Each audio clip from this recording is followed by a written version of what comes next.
We rolling? Rolling. Great. Hello, I'm Peter Knox. This is 15 Minutes of Shame with my extremely special guest, Spider-Man stroke Ben Wallers, and you're welcome to it. So, Spidey, how's it going? Great, thanks. Yeah. I've always wondered, when you're travelling to gigs, do you just fly from rooftop to rooftop, or? No, because I'm not really Spider-Man, no. No, it's just Ben Wallers and a Spider-Man mask, which you'll be wearing this evening.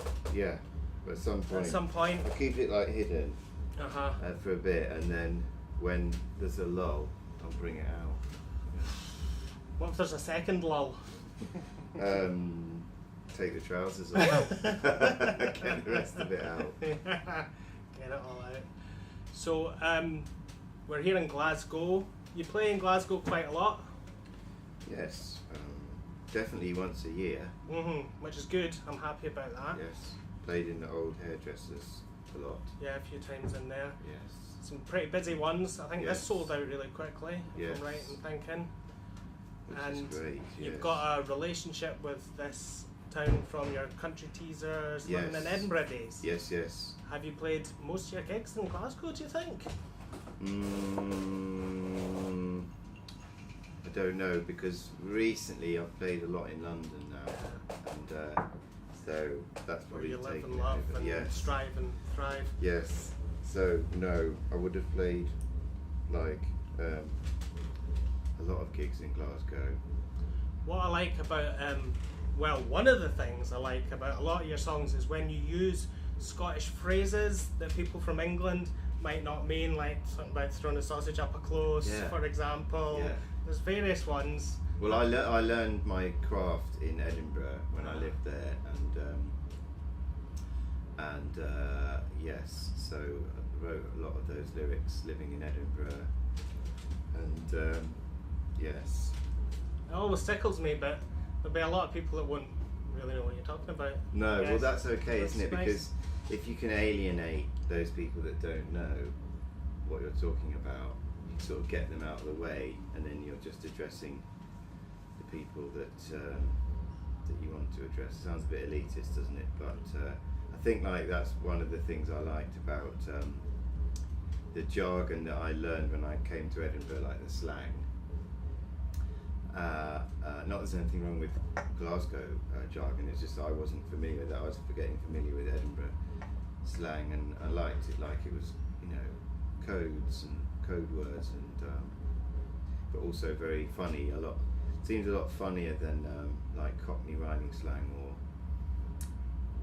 London slang. And I remember when I went down to London, I kind of left Edinburgh in the mid-90s, and I didn't want to, you know, and everybody else went to London, and I found London very you'd say politically correct now, because it was like a repressive way of talking. People didn't talk as freely as they talk or did in Scotland, I felt. Right. Like not as funny, basically, that's all it is. Yeah. People just weren't as funny. And you'd say something really funny that was like with the Edinburgh vernacular or something, and it would just go sink in London. It's like, why are you being funny? That's not funny. Right. Don't be funny. Yeah. Be serious. Yeah. Some of the lyrics in that can be taken the wrong way by people. So did you feel a No. bit more nervous or anything, No. taking them elsewhere? No, because obviously I try to think of good answers for this question, because it comes up a lot, and it's difficult because I'm so much older now, and so I really can't remember very accurately what I was doing. But one of the things I was doing was deliberately using the lyrics to attract attention to the music, because for me the music is the thing, you know, and then the lyrics are what, because the genre is pop music, that you have to have lyrics, and it's hard writing lyrics, nightmare, you know, and but they're necessary, and the purpose of them is to draw attention to the song, to the music. So obviously I wanted the most extreme lyrics that would do that job, and and then also I've always been into William Burroughs and Jonathan Swift and people like that, and their mode of satire is irony, so they say the opposite of what they mean,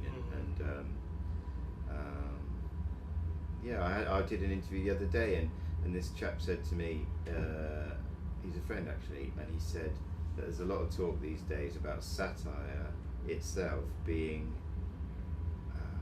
he used some modern phrase like called out. People are calling out satirists. In other words, saying, do you really think you are serving any purpose saying those horrible things that you're saying?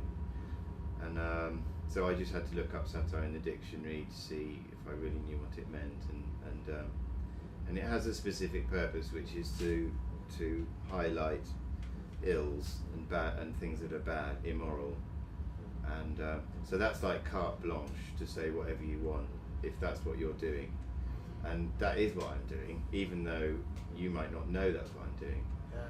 But again, if you don't realise that's what I'm doing, then you're my enemy, and I've like, you know, like at the end of Invasion of the Body Snatchers, and Donald Sutherland goes, "Oh!" to the woman because she's accidentally grasped herself up as a human. Oh, that's me. I'm doing that. Oh, if somebody thinks what I'm saying is not ironic or well, you know, I don't know. Yeah. It's difficult though, because all this I'm saying is like my attempt to come up with a theory about something that I did 20 years ago, or more, can't remember. Yeah. And or started then, and you know, and I don't think about this before I write those lyrics. No. I just write them, and they usually, the duff ones are the ones that I think about, and like, oh, I've got to address the Weinstein issue. How am I going to address that? Oh, Weinstein, what rhymes with Weinstein? You know, those don't work, and I never end up using them. It's better if I just say, fucking can. Oh, what rhymes with that? Oh, that sounds good. Yeah. You know, and I think you've addressed that issue a lot already. Okay, good. So I don't have to pile in there. Great, okay. I think you've done well with that. So that stuff's all quite old now. You're the Rebel, which is mostly you playing by yourself. These days, something for Machines. Seen you with a drummer as well. Yeah. And the Devil Band, is that still a going concern? Not really, because that was three of us. Me and my wife, Sophie. She's the drummer,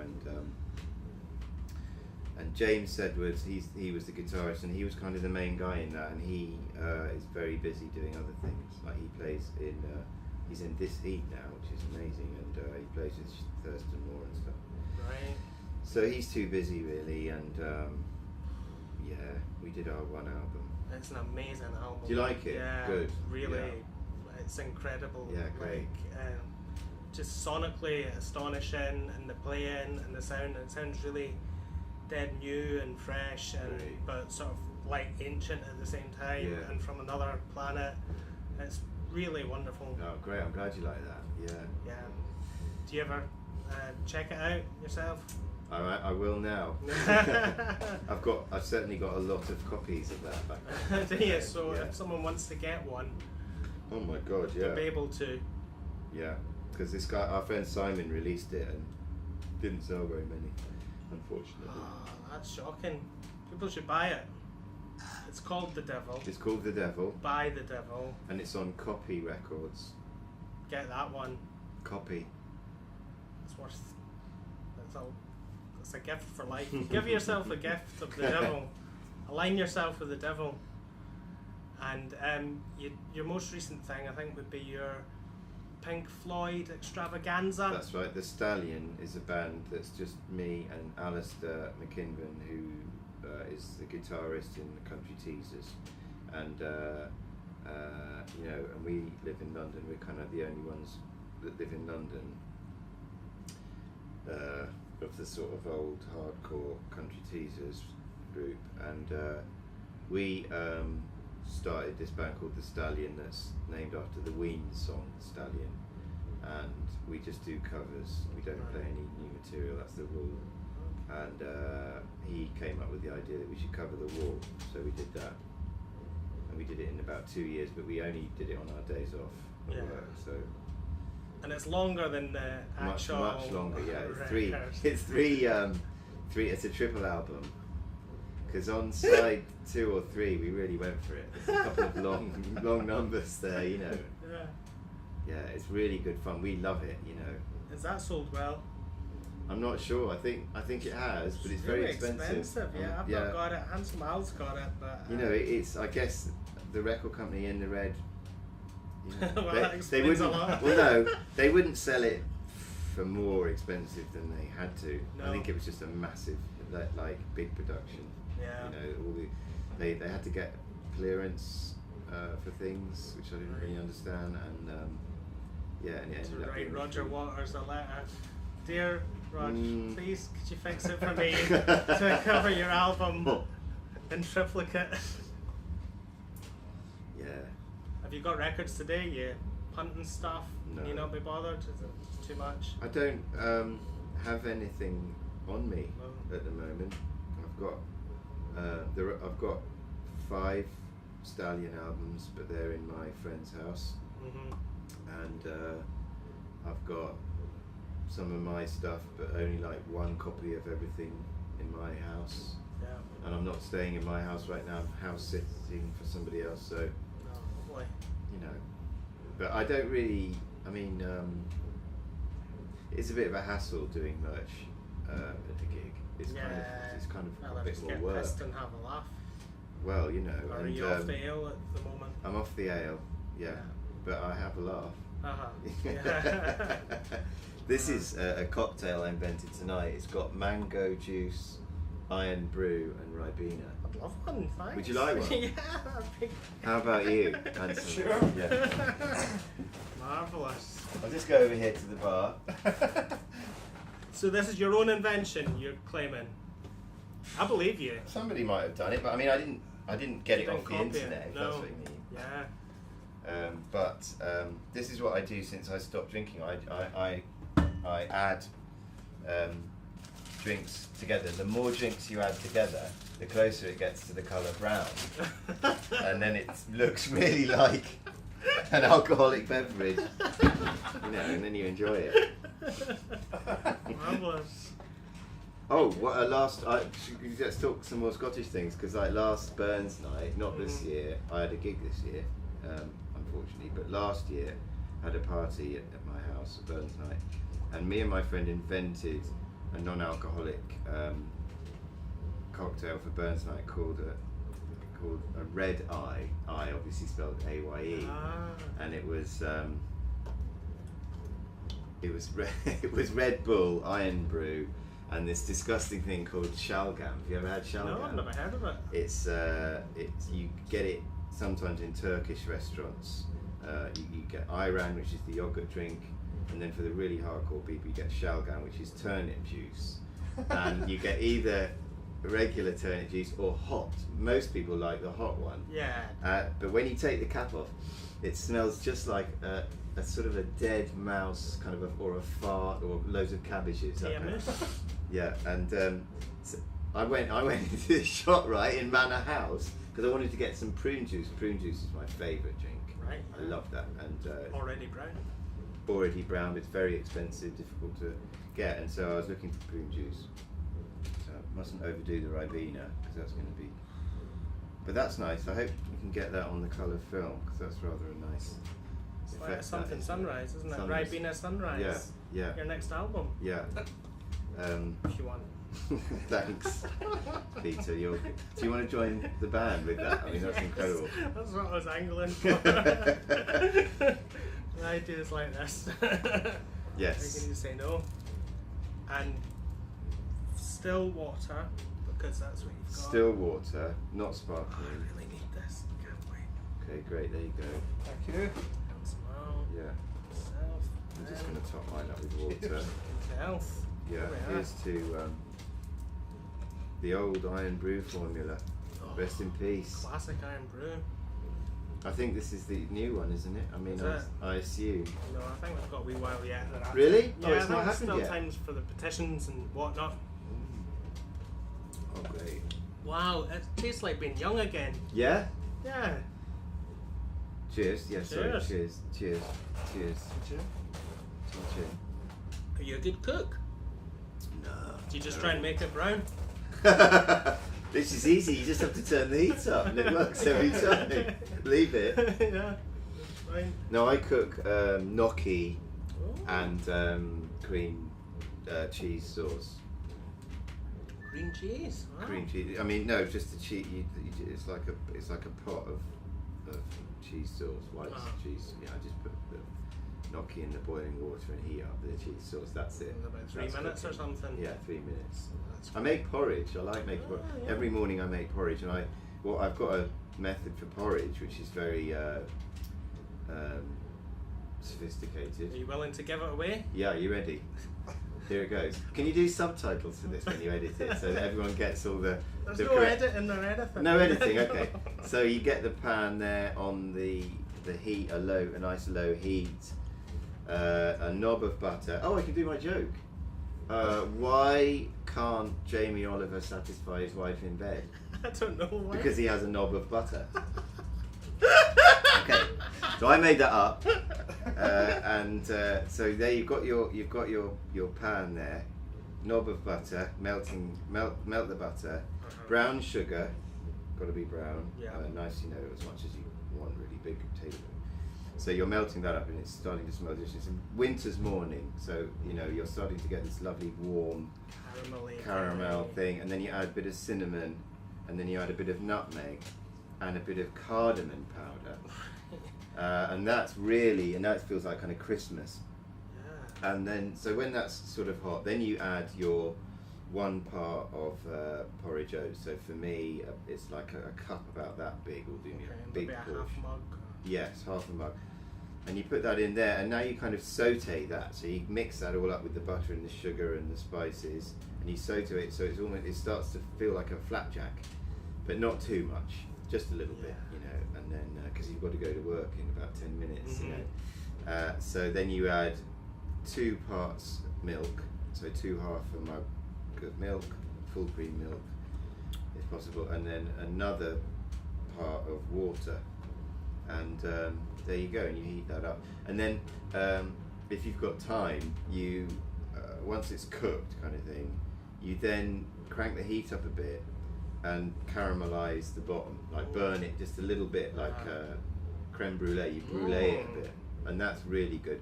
And then the best of all is to do that to an optimum degree, so the whole bottom is kind of a little bit brown. Put the lid on, leave it, and then the steam in the system lifts that up off the bottom. Right. And it's easy to just scrape off with a wooden spoon. Lovely. And that at my boarding school, prep school, that stuff on the bottom used to be called skin, Yeah. and they'd make porridge in this big vat or whatever you call it, like that. And at the end, when it was all finished, boys you'd queue up with a sharp-ish tablespoon, get your arm in the bottom and scrape this incredibly delicious stuff, this brown skin, put Yeah. sugar on it. Yeah, survival of the fittest situation. It was very much that. Yeah, fuck your ready break. Yeah. Don't need that. So gnocchi for tea, porridge for Porridge for What are we breakfast. having for lunch? Well, lunch we go to Sainsbury's, Right, okay. other supermarkets, blah blah blah. But we go to Sainsbury's. Poison duck meal deal. No, I get the salad from the buffet. Oh, do you? You don't like that? I don't touch it. I don't. People breathe in You there. worried about that? No. You've got to build up your immunity. Disease levels. Yes. Yeah. Oh Christ. I'll get the egg first with the thing, Yeah. and Just make it at home. Save yourself a fortune. It gets you out, I suppose. Anyway, never mind all that. Yeah. So, on a bit of a downer, Marky let's get Smith serious. died the other day, Yes. and you're a fan of The Fall. Huge fan. Yes. Was he a fan of yours? No, but then in November the 3rd, not to my knowledge, but November the 30th, my friend Toby, the promoter, he said, could I support the Fall in Bristol and then London at Coco, which would have been like the biggest gig. Do you know Coco? It's a massive venue, huge. I know of it, yeah. Yeah, and so he said that Mark E. Smith had requested that I was the only support on both these nights. Now, you see, now he's dead, and I don't really know if that's because he just said, yeah, just that one, you know, don't get any other fucking bands. And he said he wanted me to play for an hour, and I tried to get out of Toby, does that mean he likes me? Does he know who I am? And wasn't really sure, you know. But, and then there's the very sad thing is that I played in Bristol, and the Fall had sound checked, but and Mark had come to the venue. So it's just a few months ago. This is November, the end of November, and he'd gone back to the hotel, so everything was happening, and I went on stage. It was very last minute. I'd been notified about this gig like the day before. That's right. I'd been asked if I could play on November the 30th, supporting the Fall somewhere in London a while ago, and the guy had said, but you know, it might not happen because he's so ill. He might not. He's been pulling out gigs all the time. And I said, don't care, whatever. So the night before he said, it's on, but can you also go to Bristol? So I had to suddenly go to Bristol, which is quite exciting, you know, from work, you know. And but anyway, yes. So I played, and I was very nervous, you know, and I thought you're not going to like me or whatever. And but they did, and they're quite nice crowd. And then my friend Ajay said, bad news. He's too ill. He's not going to make it. So then the Fall had to go and make a speech, you know, and say sorry. And everybody queued up and kind of got their money back and stuff. And then he couldn't do the next night. And then, yeah, and people kind of saying, you know, he's on his last legs. This is it. With a very sad face, they were like saying this, and I was like, you never know. I mean, you know. But they sort of did really know. So when he actually died, like my friend Simon texted me, and he said, and I hardly ever hear from him. You know, Simon Stevens from the Teasers, yeah.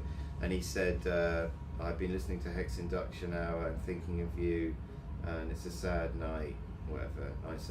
I replied, oh, do I take from this that Marky Smith's dead then, you know? And so, yeah, and I was a bit sad.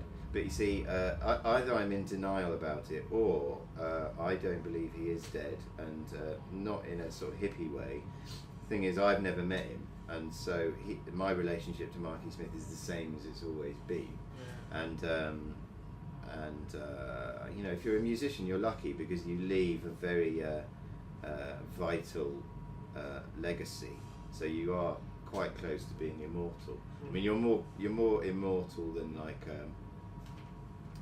an actor in a film or an architect or whatever who's built up, because your personality, like Marky Smith's personality, is for me more like what he is on those all of their records up to a certain point. For me personally, that's him. That's his personality, and so that isn't really gone. And so I've just really enjoyed buying the Guardian every day and reading the obituary and reading a nice piece, seeing some nice photos, and listening to a lot of I mean, like next week I'll listen to all of my Fall records. I'll go and get them because they're all in my house and I'm not staying in my house, but I'll go and get them and I'll listen to them all, you know, and I might have a bit of a emotional whatever, but you'd probably just be up dancing about going mental, yeah. having a great time, I would think. Yeah, you're great. Yeah. What sort of period do you go off from a wee bit? 91, shift work was the last one for me, and I only really liked 3 or 4 songs off shift work, and then I remember going to HMV in Edinburgh and listening to the next one on headphones and thinking, oh dear, this is terrible, and that was it, finished for me. And then, but then when they did Levitate, I was living in London, and that was 97 or something like that. Nice. And this guy Ollie said, oh my god, newsflash, you're not going to believe it, this new Fall album is great. And I was like, no, he shit, just like the other ones. You know, like full. Have you ever seen that clip on the internet of it's from the film about Hitler in the bunker? Yeah, yeah. And it's Bruno Ganzauer being Hitler, and they've overdubbed a is Fall like- fan. All right, no. No, it's like a Fall fan being angry about how the Fall have deserted him. Okay. You know, by not being good enough and being all, you know, Marky's big. So I'm a bit like that, aren't I? But yes, I listened to Levitate and I thought that was amazing, and then I went to see them a few times. But again, I just didn't, you know, it's just not. I think bands in this genre, pop music or rock and roll, whatever, have a certain peak time, and they do their great stuff then, and then after that, you know, there's probably exceptions that don't spring to mind, but they don't tend to be able to crank out like a million brilliant albums after albums after albums. And I've liked lots of stuff that they've done, but nothing as much as up until, well, even Extricate I don't really like. I like Seminole Live, and I don't really like Live at the Witch Trials, but I like Dragnet, Grotesque, everything through till Seminole Live. What's your cut-off point with Elton John? Oh well. He announced his farewell tour. I know. You I got know your that. I do know tickets? that. I haven't got them yet. No. Might see if I know somebody that could get me a fee backstage or something like that. Yeah, it's not worth buying a ticket until you've explored all your, you know, gone through your phone to see if there's any names in there that you might be able to tap, people that owe you favours. Yeah, But I love- tuners, you've done a good turn. That's right. I love Goodbye Yellow Brick Road. Mhm. Seriously, Yeah. that's a good double album. Don't think I. Oh, Cover and that next. I like. Yes, good idea. I like it, but we're going to do the final cut next. What's that? What's that? That's the Pink Floyd album After the War. Oh, right, Yeah. okay, yeah. You Yeah. like all the rubbish ones, don't you? No, I don't like anything without Roger Waters. Right, okay. Yeah. And I don't like any of that Sid Barrett rubbish either. No. No. When Roger Waters initiated divorce proceedings, that's when Pink Floyd started to get When it really really good. started. Great. So, are you on tour just now? Is it just this? There's two answers to that question.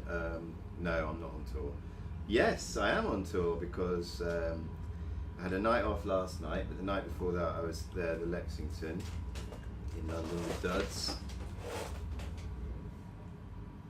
The 5th of January, that's ages ago. Oh no, I've got another gig on Tuesday. Right, okay. So I've got 3 gigs in a short period, but no, I'm not.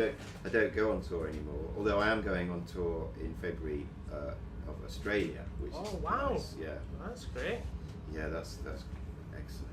I've never been there before. Oh, how did that come about? Because I've got some connections, like this band Spray Paint, who are from Austin, Texas, and we often they are attached to a record label that put out a lot of my records, Monophonous Press, and they went to Australia, Ah, so they so now helped you're me going. go. Oh, Yeah, brilliant. That's yeah. great. Well, I hope you have a good time. Thanks a lot. I think you will. Yeah, so do I. Hope you have a good gig tonight. Thank you. Yeah. Thank you for this wonderful cocktail. That's okay. I think that's it. Okay, great. Because I think I should go and see the support acts. We all should. Yeah, See support acts, people. They deserve it. yeah. Cheers. Home taping is killing music. Yeah, thank you. Thank you. Yeah, sorry about that. That was more like half an hour of shame. Well, I wonder what time it is because I don't want to 8:30. miss 8:30. Okay, Just I'm after 8:30. going.